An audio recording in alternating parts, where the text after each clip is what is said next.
Okay, so real issues there. So the issue is your arrears rate. That's not the normal point, that's the abnormal point. Your normal point should be somewhere around 0.4% arrears rate, because people are always going to have problems. There is always somebody who just is going to have 16 credit cards and 5 phone plans. It's going to happen, and they're going to get into problems. So you should be around 0.4. It dropped really low here because just nobody was going to default. They didn't need to. Their paychecks were going up so fast. But you had to get out of that low unemployment rate. It was going to happen one way or another. We had an economic slowdown, and what was before a trough has now become a peak. But your unemployment rate is 2%, well, let's say 1% higher than the long-run average. As your unemployment rate drops, those arrears will drop. Alberta, yes, we should care about this. We should protect ourselves from this. But we are not in a meltdown environment. Why does this matter? Because everybody out there looking to buy is asking that question to themselves right now. Should I buy today? Isn't it going to melt down? Yeah, it will melt down if our unemployment rate goes to 18%. I guarantee it. Is their unemployment rate going to go to 18%? That's the question, because that's the equivalent of what happened in the United States. How many were here in '81? Yeah, how many have seen a 21% mortgage and an 18% unemployment rate? Does that feel at all like that today?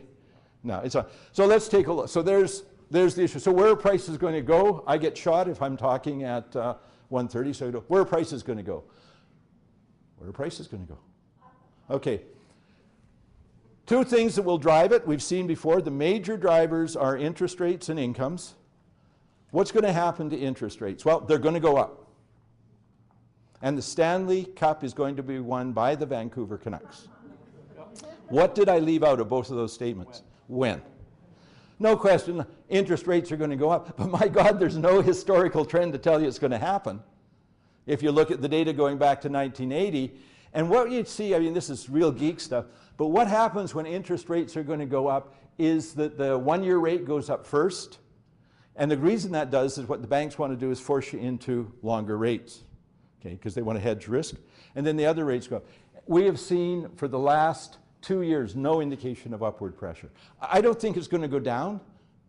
But you know, the Bank of Canada is sitting right now with the Canadian dollar at $1.03 and Ontario's manufacturing industry strangling.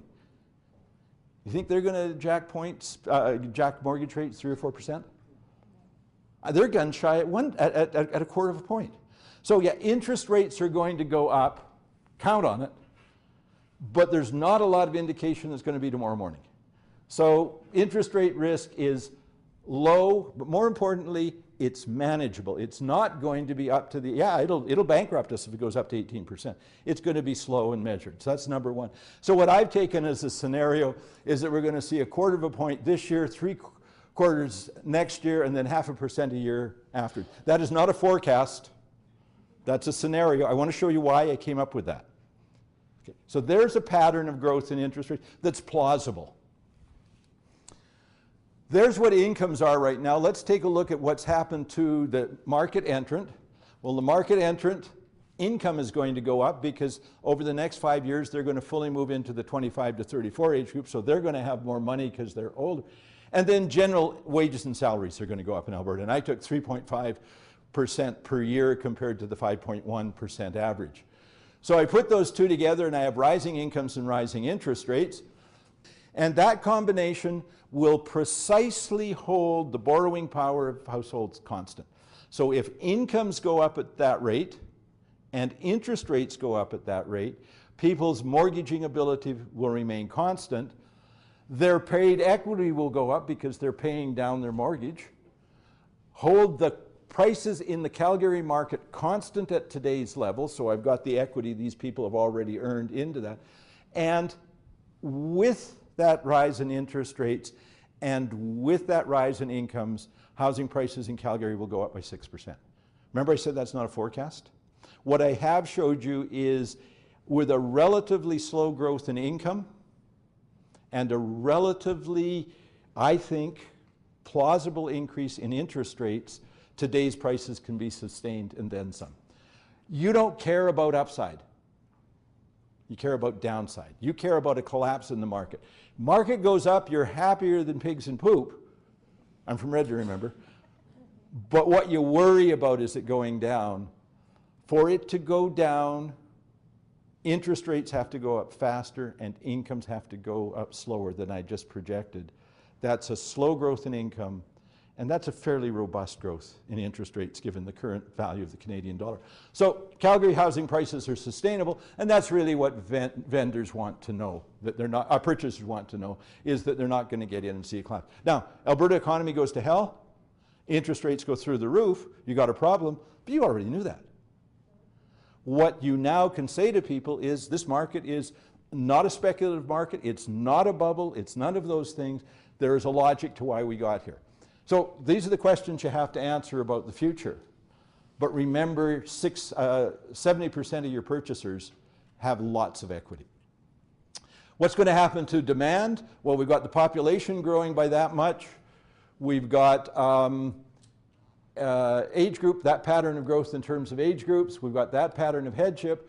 So we're going to add about 327,000 more households to the Calgary market, growing faster because the headship rate is oriented to the older age group. So a 60% increase in households for a 52% increase in population. With this pattern of owner occupancy and tenancy, we're going to add 225,000 owner occupied units, 250,000 more units for you guys to sell. So it's going to be great. There are going to be more realtors though, sorry. We're going to add about 73,000 rental. So growth in ownership faster than growth in rental because, again, the age profile for owning and renting, the owning skewed to the older age groups. What are some of the opportunities and complexities that vendors are going to be dealing with?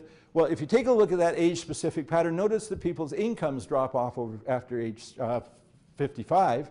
So we're taking a look at an older population in age groups where their incomes are lower because, of course, they're retiring. Old people don't have lower incomes than young people because they're old people. It's because they're not working. It's called being retired. So we're going to see those increase in those older households with lower incomes, but they also don't have any mortgages. So they have much lower housing costs. To go back to the owner-rent question, one of the reasons you own is you prepay your rent. It's as simple as that. You're just paying it in advance as you pay off the mortgage. So we take a look at the housing costs for the older population. On average, they drop from actually 25 to 34 has the highest ownership cost per month. But what happens is if you pay off the mortgage, you're basically down to heat, light, and property taxes. So with your decreased income, but your mortgage paid off, you're pretty good. Our older population will be wealthier than any older population ever before relative to the rest of the population. So the own-rent question, if we take a look at the options when people ask the question, well, if you're an owner, you pay more, spend a lot more money in housing than tenants do when you're older, but you pay a lot less when you're younger. So from a financial perspective, the discussion is owning a home is paying for accommodation, but prepaying for accommodation as well. So if tenants spent a little bit more as tenants and put money into an account so that they could retire, they'd be, in terms of financial terms, roughly equivalent to where owners are. The issue is that I'd rather go bowling. Okay. So finally, there is a tax-free investment component that you have an option of realizing if you're an owner. There's no guarantee that you don't have if you're a tenant, but you pay for that investment opportunity. So to compare owning to renting, tenants also should be putting money aside in investments apart from prepaying accommodation. So to answer the question, we have to make it standard, but we also, I speak some Punjabi, and when I talk to Punjabi friends, they always turn and they say, my kids, should my daughter be an accountant or a professional squash player? I've never met your daughter. I don't know. It's not, should I be a professional pool player or go work in the oil patch? You can't answer that question because it's driven by people's personal circumstance. We do know that there are people who do not have the employment characteristics to make mortgage payments, and we should not induce them to be owners. That's evil. That's like giving somebody a pony and not thinking about how they're going to feed it.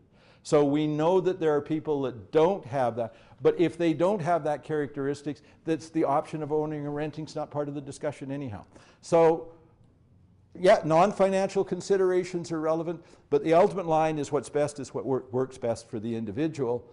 But from a policy perspective, issues that your board and your governments that you get elected involved in, we hear all of this stuff about housing affordability and helping people own their own homes. Is that really what you want government to do? It seems to me that the policy question is, are people in our communities living in housing that's of adequate standard to our community? I don't care whether they own or they rent it, is it adequate standard? Can they afford to do that relative to their income? But I don't think governments or boards or anybody else really should be in the business of inducing people to own or to rent. Let them make up their own mind. They're adults, they're mature. If they're not, we've got bigger problems than housing.